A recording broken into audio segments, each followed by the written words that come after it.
देखिए आज आप सबको मैं मैथ में जो प्रतिशतता पढ़ा रहे हैं, परसेंटेज पढ़ा रहे हैं। परसेंटेज में आज हमारा जो नेक्स्ट टाइप चलेगा जनसंख्या पर आधारित प्रश्न। इसमें क्वेश्चन कैसे आते हैं? मान लीजिए कि किसी नगर की जनसंख्या जो है 10% वार्षिक बढ़ रही है। क्या हो रही है? 10% वार्षिक वृद्धि हो रही है, बढ़ रही है। तो वहां की वर्तमान जनसंख्या जो है, अगर कह दिया जाए कि वर्तमान जनसंख्या लगभग 10,000 है, तो 2 वर्ष बाद या 3 वर्ष बाद उस नगर की जनसंख्या क्या होगी, जैसे पूछ लेगा। तो ये 2 टाइप से लगते हैं। देखिए 2 तरीके से लगते हैं, परंतु हम तो पूरा विस्तार से बताएंगे कैसे लगेगा। ये विस्तार से लगाएंगे ज़्यादा बेटर रहेगा। बाकी ट्रिकी तो विस्तार आता रहेगा, तो ट्रिकी तुरंत लगा लेंगे हम लोग। किसी नगर की जनसंख्या जो है, मान लीजिए बताया हमने कि 10% वार्षिक ब्याज की दर से बढ़ रही है, और उस नगर की जनसंख्या मान लीजिए कि 10,000 हो, तो 3 वर्ष बाद उस नगर की जनसंख्या क्या हो सकती है, संभवतः क्या हो सकती है। इस टाइप से सवाल पूछता है। या मान लीजिए कोई कह दे कि किसी गांव की जनसंख्या इतनी है, तो 2 वर्ष बाद कितनी हो सकती है, 10% वृद्धि की दर से। तो इस टाइप से सवाल जो है पेपर में आते भी हैं। तो आप सब देखिएगा, समझिएगा, समझने के जहाँ नहीं समझ आएगा आप सब बताइएगा, अब कमेंट कीजिएगा, कमेंट करके बताइएगा, हम बताने का समझाने का प्रयास करेंगे। तो देखिए जैसे क्वेश्चन जैसे मान लीजिए आ गया, उधर ही रोके। देखिए किसी नगर की जनसंख्या 10% वार्षिक दर से बढ़ रही है। वहां की वर्तमान जनसंख्या जो है 1 लाख है, तो 3 वर्ष बाद उस नगर की जनसंख्या क्या होगी। देखिए कोई नगर है, वहां की वर्तमान जनसंख्या 1 लाख है, 10% वार्षिक 10% प्रतिवर्ष बढ़ रही है, 10% जनसंख्या बढ़ रही है। तो 3 वर्ष बाद वहां की जनसंख्या कितनी होने की संभावना है, कितनी हो सकती है, यही पूछ रहा है। तो देखिए एक तो हम बता रहे हैं पहला, तो देखिए एक तो सूत्र होता है, मैं बता दे रहा हूं सूत्र पे। सूत्र होता है A बराबर P 1 प्लस R बटे 100 तो पावर N या T। ये चक्रवृद्धि ब्याज का भी सूत्र है, और जनसंख्या पर आधारित भी क्वेश्चन हो सकता है। ये यहाँ A मतलब हुआ कि आने वाले 3 साल बाद जनसंख्या क्या होगी। P का मतलब ये हुआ कि वर्तमान जनसंख्या कितनी थी। जब 10% बढ़ा रही थी तब जनसंख्या कितनी थी। तो यहां हम कह सकते हैं P बराबर 1 लाख और R बराबर 10%, T बराबर 2 वर्ष, 3 वर्ष है, सॉरी, T बराबर 3 वर्ष। और A निकालना है हमारा, क्या निकालना है? A निकालना है हमारा। तो देखिए N या T दोनों मतलब एक ही होगा। तो देखिए क्या होगा, A बराबर P 1 plus R by 100 power N या T। तो A निकालना है, A बराबर P कितना है 1 लाख, 1 प्लस R कितना है 10% बटे 100, समय कितना है 3 वर्ष है नहीं है। तो यहां देखिए A बराबर कितना है 1 लाख, जहां समय बताइएगा 10 करने में 10, 10 धम 100, 1 प्लस 1/10, 1 प्लस 1 बटे का 10, कई वर्ष है 3 वर्ष के लिए है, 3 वर्ष के लिए है ना, 3 वर्ष। ठीक, 10 करने में 10 1 11, समझ आ रहे नहीं कैसे आया। या तो इसको लासा ले लीजिए 1 प्लस 1 बटे का 10 प्लस 1 हुआ, ऐसे कितना हुआ 10 हुआ है, हुआ 1 10 से 10, 10 करने में 10 हो गया, 10 करने में 10 1, 1 करने में 1, 10 1 11 बटे का 10। तो इसको क्या लिख सकते हैं हम लोग, बराबर पी मतलब 1 लाख 10 1 11, 11 बटे का 10 पावर 3 है तो 3 घात लगा दिए हम न। तो ए बराबर कितना है 10,000 11 बटे का 10 गुणते 11 बटे का 10 गुणते 11 बटे का 10, बस हो जाए। घात 3 था, 3 बार लिख दिया मैंने, 1 2 3 0 1 2 3 0 कट गया। तो ए बराबर क्या होता है 100 गुणते 11 11 में 121, 121 गुणते 11, ए बराबर 1000, 100 गुणते, देखिए 11 का क्यूब तो नहीं निकाल पाए हम तो, बर 11 का बार 121 होता है, 121 में 11 गुणा करो, 11 कर में 11 के हासिल लगा 1, 11 22 23 3 हासिल लगा 2, 11 का 11 11 2 13, 1331, 11 क्यूब क्या होता है 1331। ए बराबर 100 से गुणा कर देंगे, 2 जीरो लगा दीजिए, 1331 00, यानी 1,33,100 कितनी हो गई। तो उस नगर की 3 वर्ष बाद जनसंख्या 1,33,100 हो गई। ये प्रथम तरीका था, प्रथम मेथड था, फर्स्ट मेथड था, ये मान लीजिए ये क्या था, प्रथम तरीका था।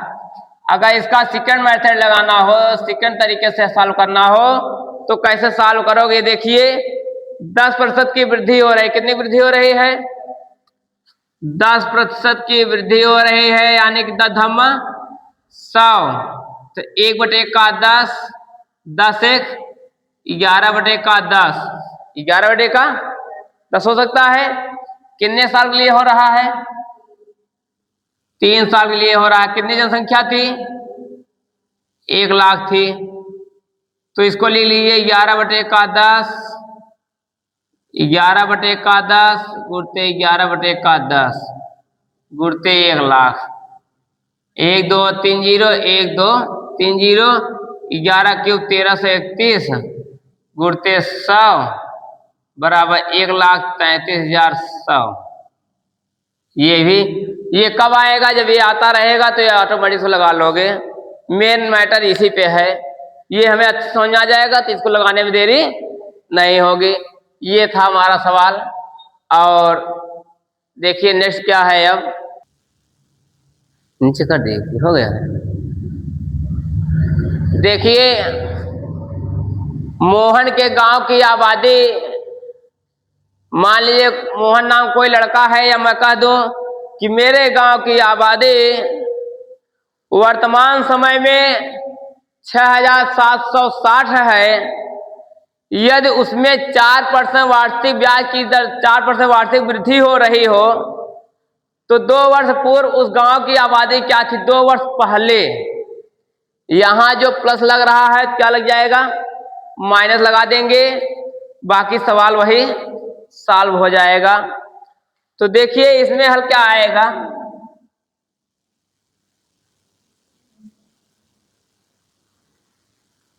देखिए पहले मैं ट्रिकी तरीके से बता दे रहा हूं, वही तरीके बताया हूं मैं ट्रिकी से। अब देखिए 4% की क्या हो रही है, वृद्धि हो रही है 4% की। तो 4% मतलब कि 4 बटे का 100, 4 का 4 दूनी 8, 4 पंजे 20, 1 बटे का 25, 25 से कितना हो जा रहा है 26, यानी कि 26 बटे का 25 कितने वर्ष के लिए है, कितने वर्ष के लिए है 2 वर्ष के लिए। 4% था, 2 वर्ष के लिए है। कितनी जनसंख्या हो रही है टोटल, कितनी हो रही है 26 बटे का 25, 2 वर्ष के लिए कितनी जनसंख्या हो रही है हमारे यहाँ 6,760। यहाँ देखिए कि मतलब कि 2 वर्ष पहले की जनसंख्या पूछ रहा है, वर्तमान जनसंख्या दिया है, यानी कि ए का मान दिया है, पी का मान पूछ रहा है। ठीक, अब ये देखिए, इसे तोड़िए कोष्टक से, तो 26/25 गुणते 26/25 बराबर 6760। इसका बटाया का त्रिज्या गुणा कर लीजिए, तो 26 गुणते 26 बराबर 6760 गुणते 25 गुणते 25 हो जाएगा, हो जाए नहीं हो जाएगा। अगर हम कह दें कि एक वर्ष की मतलब अगर इस गुणा में इस तरह ले आए बटे में, हो जाएगा नहीं हो जाएगा, हो जाएगा ना। तो यहां अगर हम देखें तो इसको मान लेते हैं, यहां इसको मान लेते हैं हम लोग, ये अक्सर मान लेते हैं कुछ देर के लिए। क्या मान लें? ए ही मान लीजिए। तो ए बराबर निकालना हो 6760 गुणते 25 गुणते 25 बटे का 26 गुणते 26। अब देखिए कटेगा, ये कटेगा भी नहीं। 2 एकन में 2, 2 तिहाई 6, 2 तिहाई 6 और 2 तिहाई 6, 2 8 16, 13 से काट में 13 एकन में 13, 13 दूना 26, 13 दूना 26, 26 4 30, 30 3 33, 4 3 7 78, 13 6 78, 26 करने में 26, 26 धम्मा 260 न। तो यहाँ ए बराबर क्या हो गया हमारा, यहाँ तो ए बराबर हो गया हमारा, तो 10 गुणते 25 गुणते 25, ए बराबर 10 गुणते 25 25 में 625। तो ए बराबर कितना आया? 6250। 2 वर्ष पहले उस गांव की जनसंख्या क्या थी? 6250। ये तो आया ट्रिकी से, ट्रिकी मेथड से है ना। अगर हम कह दें कि यहां P बराबर दिया है 6760, R बराबर 4% और T बराबर 2 वर्ष। ठीक, ए निकालना है, तो क्या 2 वर्ष पहले का पूछ रहा है, यानी माइनस होगा ही। इसे सूत्र लगाएंगे, ए बराबर P 1 माइनस R बटे का 100 पावर T, या पहले पूछ रहा है। ठीक, अगर यहाँ प्लस लगाएंगे फिर भी अच्छा, चलिए ठीक मान लेते हैं। तो यहाँ ये जो है ए का मान दिया है, तो फिर इसको पी का मान निकालिए। तो ठीक, तो यहाँ हम प्लस कर देते हैं, मान लीजिए। अब देखिए यहाँ देखिए ए बराबर कितना है? 6760। पी निकालना है, 1 प्लस आर का कितना है? 4 बटे का 100। समय 2 वर्ष। 4 करने में 4, 4 दूनी 8, 4 पंजे 6760 बराबर P 1 प्लस 1 बटे का 25 2।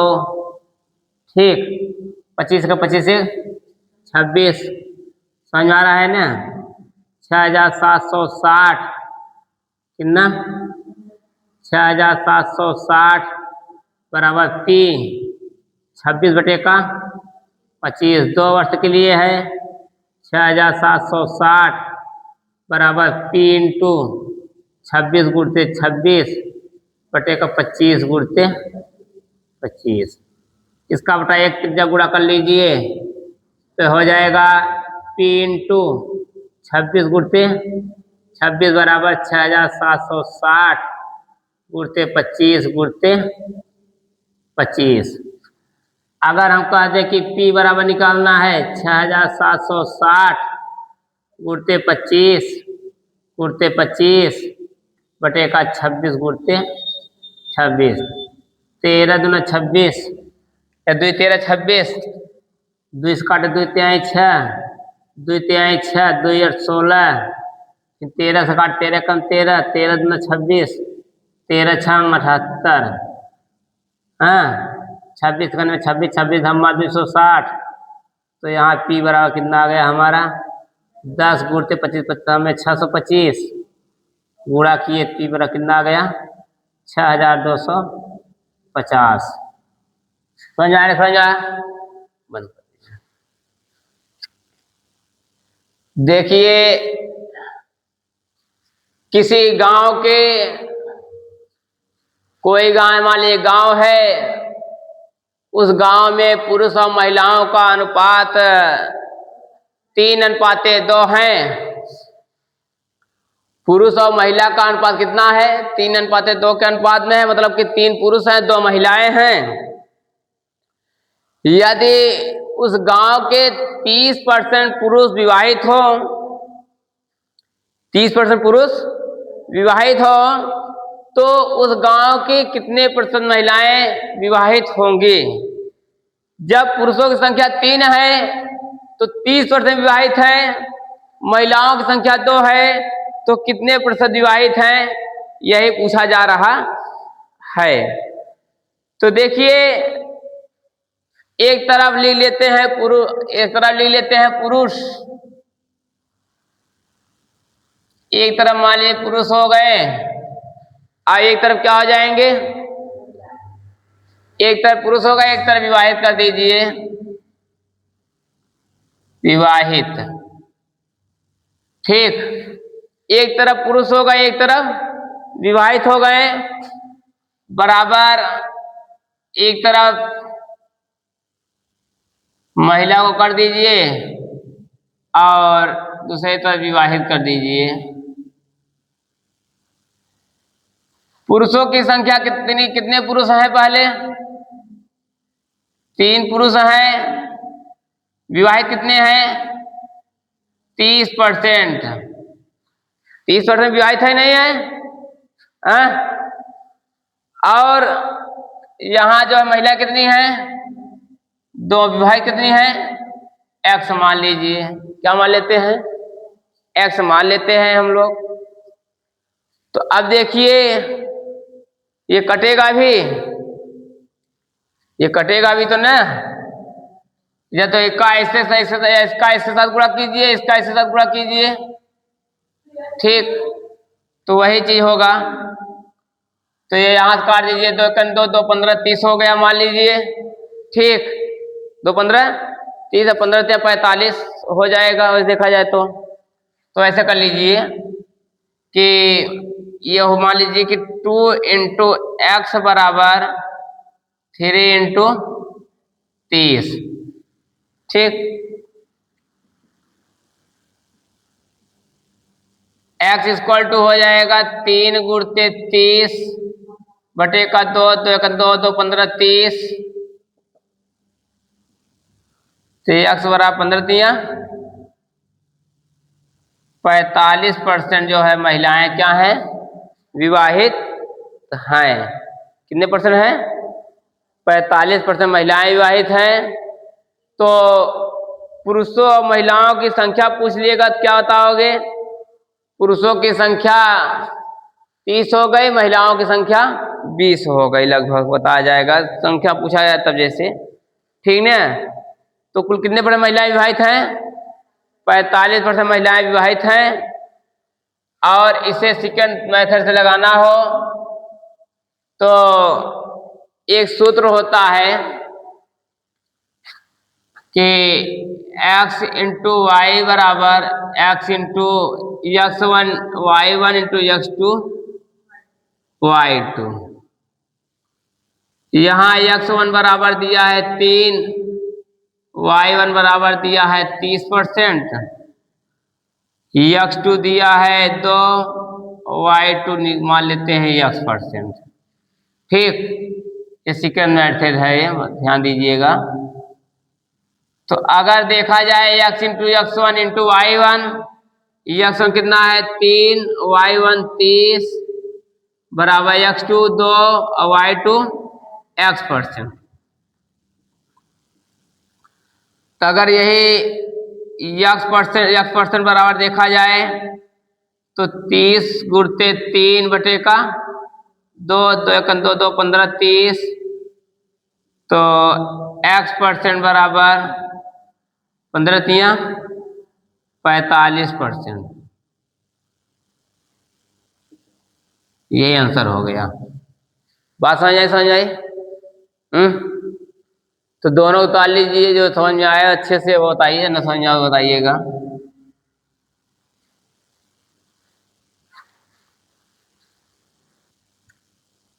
देखिए, मिश्रण पर आधारित प्रश्न था,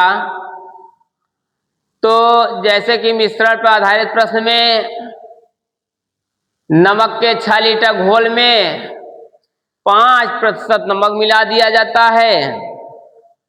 अब वह जो 5% नमक जो मिलाया गया है, वह नमक जो है वाष्प द्वारा इस घोल में से, जो वाष्प द्वारा जो है नमक पानी मिलाया गया, उस घोल में से 1 लीटर पानी निकाल लिया जाता है। जिसमें 5% नमक मिलाया गया, उसमें 6 लीटर पानी में 5% नमक मिलाया गया, उसमें से 1 लीटर पानी निकाल लिया गया। तो 6 लीटर पानी था, कितना लीटर बचा? 5 लीटर पानी बचा ना, कितना बचा था हमारा? 5 लीटर बचेगा। निकाल लिए जाने पर शेष बचे घोल में कितने % नमक है? जब 6 लीटर पानी था, 5% नमक डाला गया, 1 लीटर निकाल लिया, 5 लीटर पानी बचा, तो नमक मात्रा ज्यादा हो जाएगा, जाहिर सी बात है। होगी नहीं होगी? तो देखिए, 6 लीटर घोल में नमक की मात्रा निकालना। सबसे पहले 6 लीटर घोल निकालिए कि 6 लीटर घोल में नमक की मात्रा, 6 लीटर घोल में नमक की मात्रा क्या हो गई? 6 लीटर घोल है, 6 गुणते नमक कितना है? 5%, आवाज 100 हो गया हुआ। इसे काटिए, कितना आएगा? अब कितना आएगा लगभग काटे पर? देखिए, काटोगे 5 करने में 5, 5 दूनी 10, तो 6 गुणते 1 बटे का 20, 2 तिहाई 6, 2 धम्मा 3 बटे का 10, यानी कि 6 लीटर घोल में नमक की मात्रा 3 बटे 10 लीटर के बराबर, लगभग 3 बटे 10 के बराबर, लगभग 0.3, 0.3 मात्रा में नमक डाला जा रहा है। 6 लीटर नमक में इतनी नमक मात्रा डाला, 6 लीटर पानी में डाला जा रहा है। अगर 1 लीटर पानी निकाले जाने पर पानी की मात्रा कितनी बच रही है? 5 ना। 1 लीटर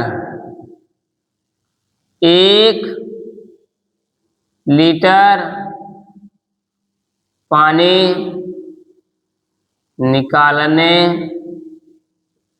पर, 1 लीटर पानी निकालने पर घोल की मात्रा, निकालने पर घोल की मात्रा, तो 6 - 1 बराबर 5 लीटर। पहले 6 लीटर था, लीटर निकाल लिया, कितना लीटर बचा? 5 लीटर। ये 5 लीटर निकालना है, तो 5 लीटर में नमक 5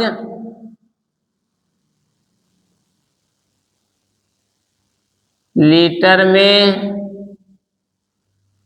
नमक 3/10 है। कितना है?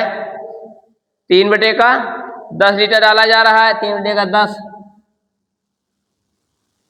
लीटर डाला जा रहा है। ठीक, तो 1 लीटर नमक में कितना डाला जाएगा? अब देखिए, तो नमक का प्रतिशत निकाल लीजिए। नमक का प्रतिशत निकालना है, किसका निकालना है? नमक का प्रतिशत निकालेंगे, उड़ा में तो प्रतिशत निकालेंगे, तो बटे में जाएगा, बटे में हो जाएगा, तो 3 बटे का 10 गुणते 5 बटे का, गुणते 1 बटे का 5, 1 बटे का 5% के बराबर लगभग बन रहा है। तो 1 बटे का 5% है, प्रतिशत हटाए, यहाँ प्रतिशत लगाना है हमें, तो 100 से गुणा कर देना है हमें। तो ये देखिए अब कि 5 करने में 5, 5 दूनी 10, 20 आया, 10 करने में 10, 10 दूना 20, 2 आए ना। 3 गुणते 1 गुणते 2%, 3 दूनी 6%, यानी कि 6 लीटर घोल में 5 मिनट नमक है। वास्तविक घोल में से 1 लीटर पानी निकाल दिए जाने पर शेष बचे घोल की मात्रा में कितने प्रतिशत का नमक है? 6% का नमक विद्यमान है। हाँ, पानी में 6% नमक पड़ेगा। बात समझ आई? बंद कर दीजिए।